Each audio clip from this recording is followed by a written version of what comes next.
Welcome to new TV Telugu.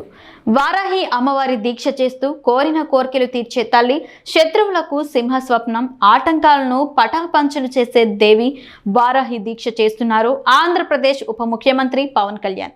అయితే ఆయన తన కార్యాలయానికి చెప్పులు వేసుకుని రావడంపై పెద్ద చర్చను లేవదీస్తున్నారు చాలా మంది.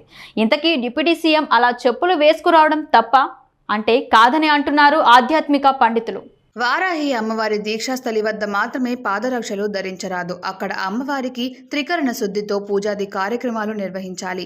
ఎలాంటి ఇతర వ్యాపకాలకు తావివ్వకూడదు. పూజాది కార్యక్రమాలు ముగిశాక ప్రతి మనిషికి సాధారణ రోజువారీ కార్యక్రమాలు ఉంటాయి కనుక బయటకు వెళ్లేటప్పుడు, కార్యాలయంలో విధులు నిర్వహించేటప్పుడు పాదరక్షలు వేసుకోవచ్చు.